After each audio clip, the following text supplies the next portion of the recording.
Hey, what's up guys, I'm Torian, and today we're returning to Galactic Civilizations IV, a turn-based 4X strategy game. This series is sponsored by the publisher Stardock, and we're going to be covering the game's upcoming expansion, Megastructures, which will be releasing on December 10th and will cost $19.99. There's a link in this video's description if you'd like to purchase the base game or pre-order the Megastructures DLC. If you watched my previous coverage of this game, you'll recall that I was planning on doing a series focused on the mid to late game.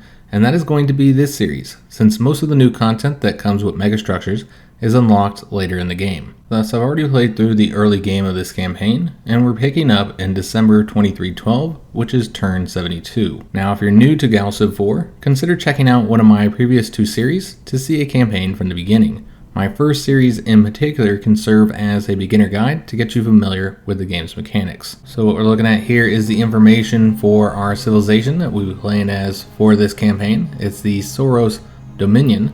This is a custom civilization that I made for this particular campaign. In our last series, we played as one of the pre-made empires.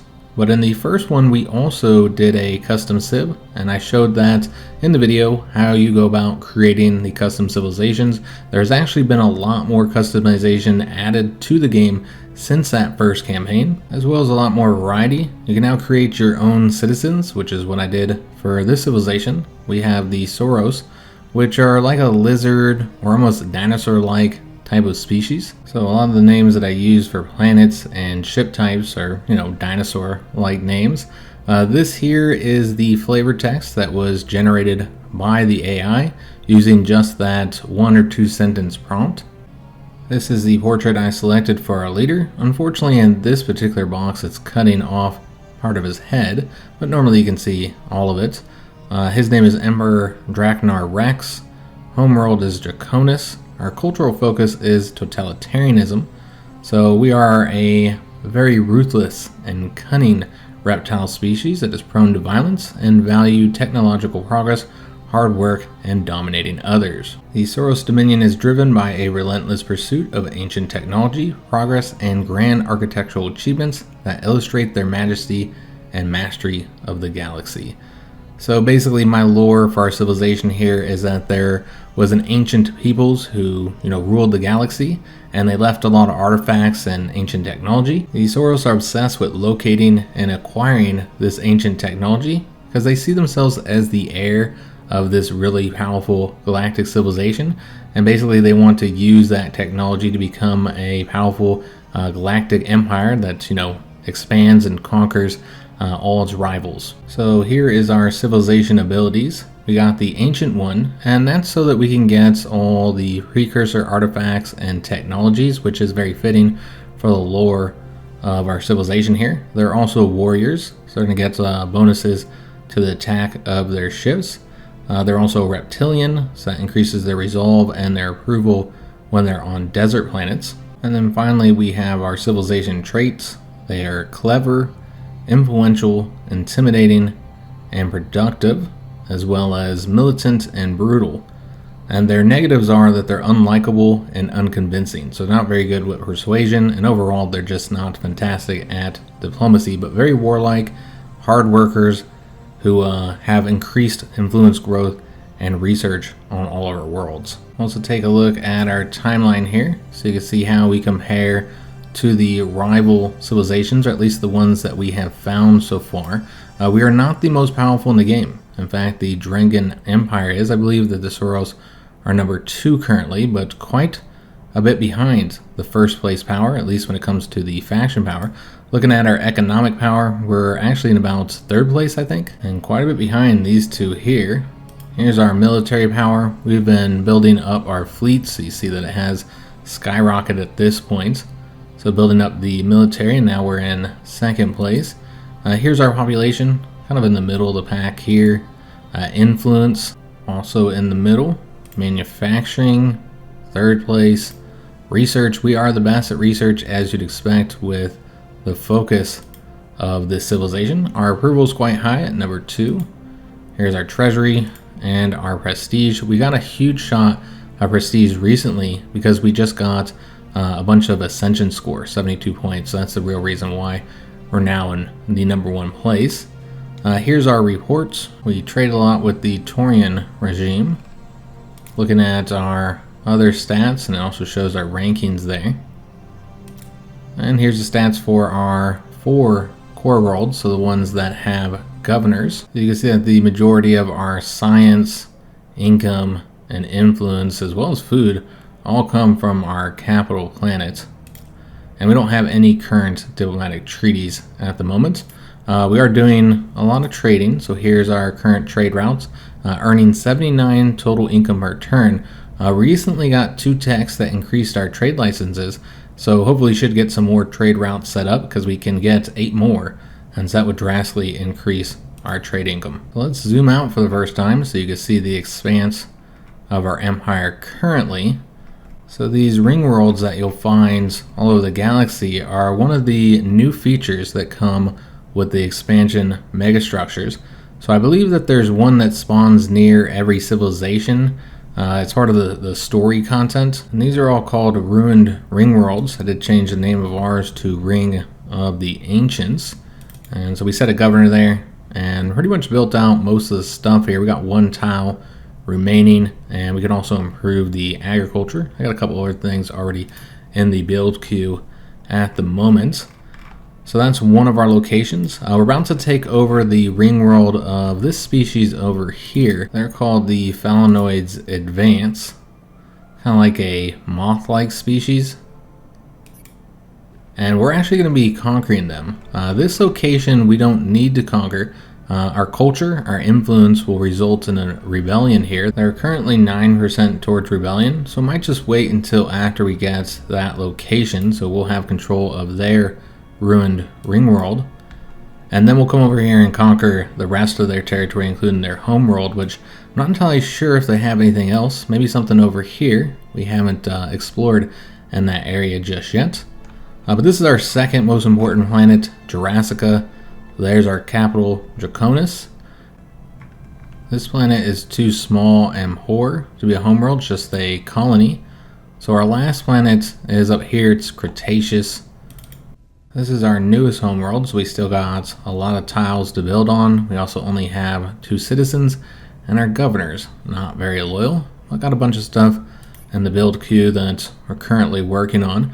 They get a lot of production from all of the mining bases they have here, the asteroid mining bases. We've also established a mining starbase here, Cretaceous mining getting thulium. We've got mining bases all over the place. The black hole mining complex is probably our most important one because it's getting us 4 resources. So that's the most important mining base, but we have quite a few of them throughout these areas because we didn't really find much to colonize. So a lot of the area that I have is just from these mining bases. You know, this one getting us Prometheon. I think that's the only source of Prometheon that we currently have. And then we also have the economic and cultural mining bases like the Draconis Trade Center that are boosting our colonies and core worlds. I haven't named this one yet. We'll call it the Draconis Imperial Cultural Center. Don't have any modules, so can't construct anything at the moment. Just a few things left to show before we can get started here. I wanted to show you guys our current policies as well as our tax rate. So I believe this is new since the last campaign, where you can set your tax rate. You'll get less money by reducing it. However, by making your citizens happier, you'll be increasing their production and the science that they get. But here's our economic stats, revenue and expenses, as well as our income there. And then these are all of our current policies. So you see what we're focusing on. Trying to get more wealth, because you'll notice that we don't have a very good monthly income, particularly if I was to remove that policy. Here's all of our leaders. Got some open positions. I don't have the money to hire anybody. Everybody's really expensive. I like to hire this Sauros once we have the money, because they have a really good social stat, which is something that we are not very good at. Most of our characters' social skill is quite low. Here's all of our governors. We have no diplomats currently. Got a couple commanders assigned to our most powerful ships that we have available. Have not been able to assign anybody to factions either, so that's another reason why we need more leaders. But the main issue has been the monthly income. despite the fact that we are the third richest country, it does really feel like we're constantly lacking the money. So I've been trying to invest in getting more trade set up. Obviously, we're most focused on the totalitarianism. We have 2 of these, Iron Fist, which gave us 100 control, and the Prestige, which gives us double ship experience. But I also put a point in progressiveness, since obviously progress and science is one of the other focuses of our civilization. So that got us 30 research. If we want to get one of these other ones, we'd need 52 cultural points. We only have 33, and that's so expensive because we're only getting a 3% discount. Most of these we don't have very high discounts, 0 to 1%, with the exception of our main ideology, which we get a 29% discount for the totalitarian policies. And so we'll probably want to get one of these next, since it would only cost us 38 cultural points. We're only 5 away. We'll probably get obedience next, but these are the other options that are available. We actually have a lot of antimatter, as well as thulium, that we need those for our ships. So what we could do is go to the galactic market here and sell anything that we have a lot of. This is another one that we need for our ships, so I'm hesitant to sell too much of that, but we can sell the antimatter. We'll get rid of a little bit of that, so now allow us to get another leader. We get a lot of this per turn, so we sell some of that as well. I suppose we'll hire this character for the high social skill. And then because they have this trait here, Heir of Antiquity, which will give a 10% trade deal bonus when assigned as a diplomat, I think we should assign them to the corporate sector, who we trade with a lot, both with the normal trade mechanics and actually like trading resources with them, where that bonus is going to help us most. So it makes sense to assign that character to them as our first diplomat. Next, we're going to take a look at the stats up here. So we are 3rd in manufacturing and influence. We're 1st in the research capacity, 2nd when it comes to our income, also 2nd in military might, and 1st in approval. I think we might actually be tied for that. We have 4 core worlds, 4 colonies, and a population of 47. And the Drengen are very much in 1st place. They've left everybody else behind. We are in 2nd place when it comes to points. That's where we're getting those points. They're getting a lot from their economic power and their manufacturing. But our Mothi neighbors over here are quite low. They're not highly ranked. They're a peaceful people, so their military power is not significant. 10.45 compared to our 19.92. So we have almost twice the strength. And one thing you might have noticed is the Roman dogs. So this is the civilization that we created for our first campaign. And so I've added them into this one so we can play with our loyal dog friends. They're actually in the same sector as us. They're this blue empire up here in the north.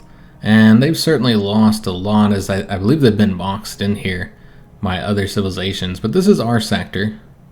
And there's 2 more sectors over there, which we have just begun to explore. Here's the stats for the core worlds in our colonies, our ships, shipyards and star bases, and the monthly news reports. Alright, so we can finally hit that end turn button. And the reason why I selected this place for us to start the series is because of the tech that we're going to be getting in just 1 month, so 1 turn, and that is the Giga Mass Harvesting. So this is, I think, the 2nd tech along the branch that comes with the expansion Megastructures. And it adds the harvesting ships, which you'll get with that harvesting module. So basically they're planet harvesters, and they will allow us to harvest dead worlds. So any of the worlds that are denoted as being a dead world. Now remember, there are certain items you can get that will take those dead worlds. We're just going to cancel this. We don't need to board anybody at the moment. That's one of our military ships for invasions. You can find relics that allow you to terraform dead worlds. In fact, that's what we did with the hatchery that used to be a dead world. We terraformed it. It's still a poor, not very highly populated planet, so can't turn it into a core world, but it is a colony that's sending its resources to Draconis. So by getting rid of those dead worlds using the harvesting, there is a cost to that. you won't be able to, perhaps terraform that planet. But gigamass is the resource that you're harvesting from those planets, and it's a very powerful resource that you can use for a variety of things. Even at the start, as soon as you get that one tech, there's already a lot of things that you can use gigamass for, but this tech unlocks a lot of other uses. So these are improvements for your planets. There's also some upgrades for your ships that you'll use gigamass for. So it's an incredibly useful resource that we don't have a lot of. I currently have 4, and many of the things that you want to build with it cost more than 1 gigamass. So we're definitely going to want to use the harvesters on these dead planets, but first we need to select a new tech. Remember that we can select any tech in any of the numerous tech trees. We'll take a look at the tech navigator here in a minute, but if we want to get the 50% research bonus, we have to select one of these 3. So our options are Xeno Agriculture, so that would improve our food production, which is kind of low at the moment. We could also increase the movement of our ships so we get around a little bit faster, or we could get the Stellar Marines. And I think we're going to do the hyperdrive optimization. So let's take a look at the tech navigator, just to refamiliarize you guys with the different tech trees that are available. So there's a lot of different research options in each of the trees. You can see some of them I've made more progress than in others. So not a lot of progress in defense so far. Here's our weapons. Science. Certainly made a little bit further on this tech tree. And then engineering. And this is where you'll find most of the new techs that are added in the expansion. Not all of them, but most of them. And that's in this branch right here. So we've already gotten the gigamass theory, and we just got the gigamass harvesting. So the next one is stellar architecture. This allows us to construct the megastructures, and the Dyson sphere is one of those. Now it would take us 17 turns to research that, so we're not going to be able to get it just yet. We'll have to wait until we build our research up a bit, or until it becomes one of the 3 techs that we can select. That would reduce it by a considerable amount. And then there's the Stellar Nexus Megastructure. So these are interesting because the color of the star that you build them around will affect the bonuses that they get. And then there's also these Nexus augments here. You get the tier 1 with this tech, and tier 2 with this tech, and then finally there's the Ring World Megastructure. So that's 3 of the 4 megastructures that come with the expansion: the Dyson Spheres, the Stellar Nexuses, and the Ring Worlds, and the 4th one is the Stellar Gateways. But for now we're going to get the hyperdrive optimization, increasing the speed, the distance that our ships can move. We just got this ship constructed. We're going to move it over into this fleet here, and we're going to be sending them to deal with this enemy fleet. I think they're like monsters. We can move one more space. And you can see that we would take light casualties while they'd have a total loss. This is not our most powerful fleet. I'm trying to increase their experience a bit while I'm building up these 2 fleets, which have our larger ships in them. The problem is our low logistics. So we just can't have very many ships in each fleet. Not yet. Need to get a few more techs for that. So one of the advantages of getting that tech is we now have a planet harvester. It does grant you one, and I believe the closest dead worlds are the ones up here. So let's go ahead and start heading over that way now. I don't know if we have any in this system. It looks like we have one right here, a gas world. So that'll give us 2 gigamass, while the ones over here will grant 2 and 10. So this is the one we really want to harvest in order to get the most resources there. So I don't have much we have to handle each turn. Since I have the majority of our planets, I've already set them up with a construction queue, so we can focus on getting our first planet harvested. So we just completed researching that hyperdrive optimization. So our next 3 choices, which we can get this one in just 1 turn, are improved life support. This would be really good because we actually need the ship range. We're quite limited when it comes to our trade ships and where they can get to. We just don't have enough range. But most importantly, it's also going to give us that 8 logistics so that we can have larger fleets. Adding life support to our trade ships would also be helpful to increase that range. So that's probably what we're going to get, but our other options are interstellar currency or pulse cannons. Yeah, we're going to get this. This will only be 1 more turn. It'll be quite helpful because I actually have several ships, a lot of them are trade ships, that I just have like resting at the moment, waiting for them to get close enough for us to actually set up trade routes and distant locations. So we currently have 4 gigamass, and this one's going to get us 10, and it's going to take them a little while to actually harvest that. So next we're going to go ahead and attack this fleet over here. Again, we're going to take some light casualties, but we're trying to get them experience, so we lose a few ships. That's all right. We're going to go and watch the battle, since these are always fun to see play out. And you don't actually control your ships. Your main way of affecting battles is how you build your ships out. So we are facing a much larger space monster ship here. We can also change the camera mode, like a cinematic if we wanted. Or get the follow one going so you can see this one particular ship here and what it's doing. Or just have the free camera.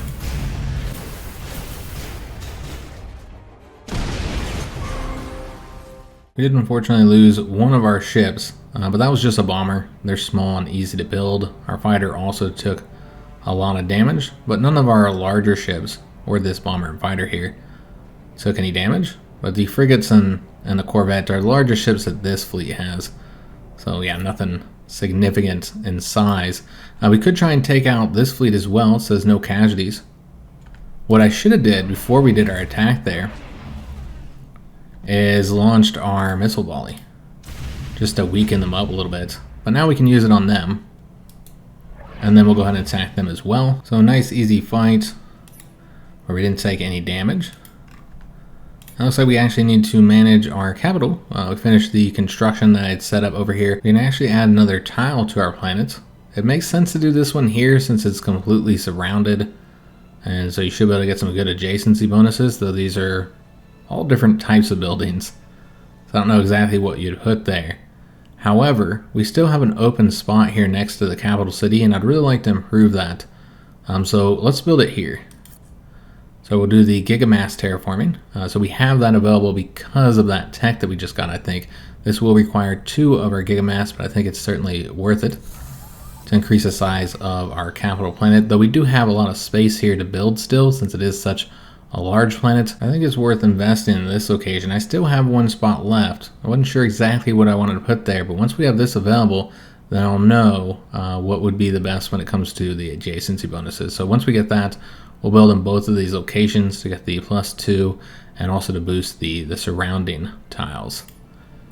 Looks like we have another planet, Jurassica, which we could also add a tile to using the gigamass. However, right now we're just going to focus on getting a cultural district, because I'm really attempting to get as much influence for Jurassica as possible. So after we get that, we'll probably invest in upgrading the culture. So upgrade all those locations that we have, because we're competing with culture here. And that's really what allowed me to get the ruined ring world here in Rebellion, is that we did focus so much on influence, and we also have that Jurassic Cultural Center right nearby. And I invested in all the upgrades that I could get. And we have a limitation when it comes to modules, so we need to start constructing modules. In fact, we could do that here in this location. I've been getting a lot of supply ships, so that gives production to whatever planet you send it to. And that's why I've been able to get things constructed fairly quickly. But let's go and get a module. That's going to take us 7 turns, and that'll give us 3 modules, in fact, so that we can use it to improve some of our star bases. So we're currently building out our fleets. We'll send these guys into this one, got them up to a total attack power of 132. And then this constructor, I built this because the Ring of the Ancients does not have any nearby star bases, giving them bonuses. So we're going to want to go ahead and get one. I'll probably place it up here, so we can place an additional one down there somewhere. Because we want to get 2. So you got to have them a certain distance away. One of these is going to be an economic starbase. It could probably be a little bit closer here. And the other one will be a cultural starbase. So let's going to get this established. We'll call it Ring Merchants, since it's next to that ring world. We don't have any modules that we can construct just yet. That's why we're trying to build some. But we will get that manufacturing and income bonus to the Ring of the Ancients. Alright, so let's go and end our turn. We got the improved life support. Our choices are directed energy weapons for the enhanced particle beam, anomaly detection. That'll give us a new module here, as well as increase the movement for our ships. Or of course the interstellar currency, which we've already seen before, increasing that income. You know what, let's go and get the anomaly detection. Trying to improve the speed that our ships move around. So we have 2 cargo trade ships. It looks like they still aren't going to have the range necessary to get to this planet, where we'd get really good income if we were able to trade with them. So let's just move over here for now, and we'll have to just have them rest again. This one can make it to the location we're heading to, which is Roma. Won't get as much trade income. We'll go ahead and set up a trade route there. We'll see that take effect next turn. 151 is what we'll be earning. So we still have plenty of trade licenses. So we'll need to construct some more cargo ships. It's a shame we still can't get out that far, but that is quite the distance. Probably want to send our next ones to the other sectors. Again, this is very far. We probably still don't have the range here to trade with anybody besides them, which I already set up a trade route there. Same thing with over here, but I do have a lot of probe ships in those sectors, like 2 or 3 in each sector, exploring them. They're on the auto explore, and so we'll locate more things. We also have a fleet that's coming back from over there. It's a really weak fleet of old ships, and all of them are pretty much small as well, so very outdated ships. We can also get something new constructed on Draconis because we did set up that new tile. And what we're going to do over here is we're going to set a housing district onto this one here, since that gives a +1 level to all. So it's going to boost the financial district, the other housing district, and the capital city.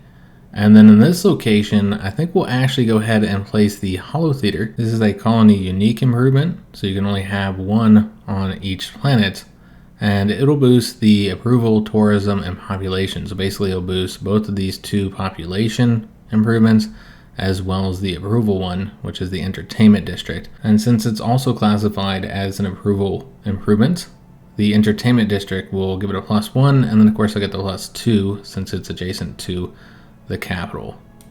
So place a theater right there, that gives it a +4, and then it's going to boost again all 3 of these locations, everything but the research district there. Our Golden Hall shipyard has finished up their construction. We need to get more military ships, so we're going to get 2 more Raptors and a bunch of other ships here. And that's all going to be for this fleet. That should result in them being full on logistics. And want to see just how strong they are. We could attempt to take out these fortresses.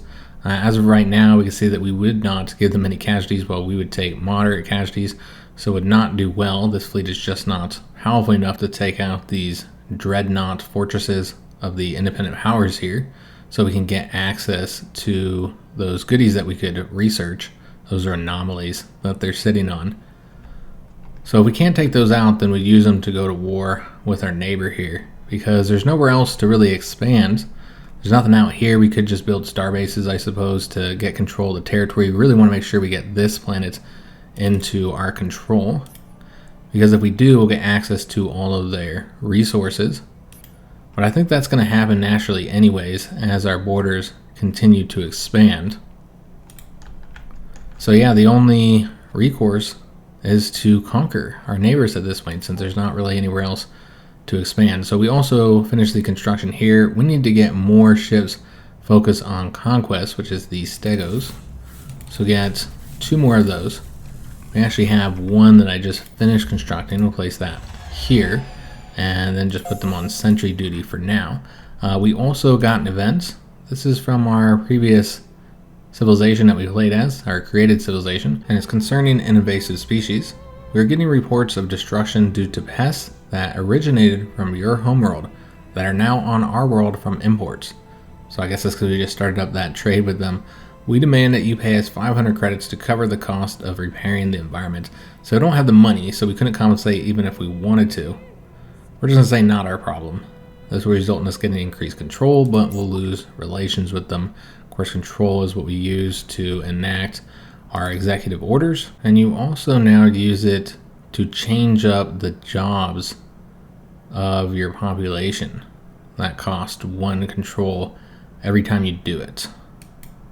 All right, let's go ahead and end our turn with anomaly detection completed.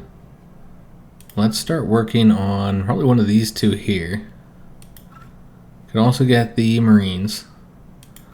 I think it's better to improve our weapons, either the beam attack, or you could get this E-web, which reduces the damage done by kinetic attacks if you got the mass to fit it on the ships.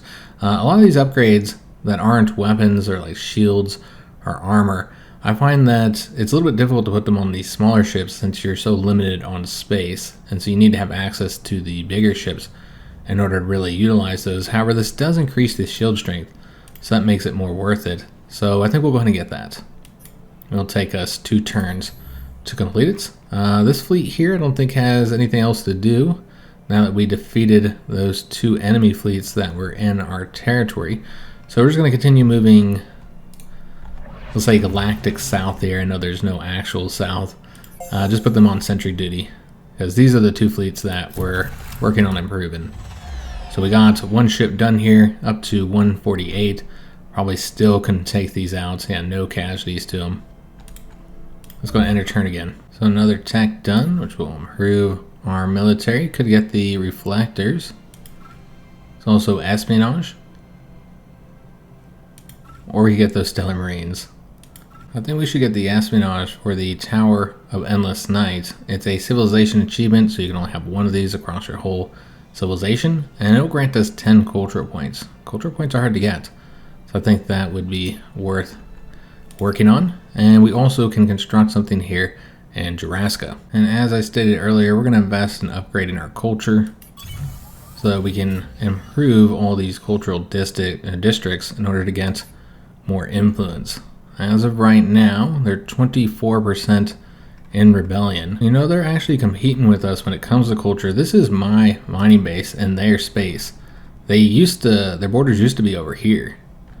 So we're mining these 2 locations with the Jurassic mining starbase, and that is getting deeper into their space. So they're certainly having some success when it comes to their culture, and so producing more influence here would be useful.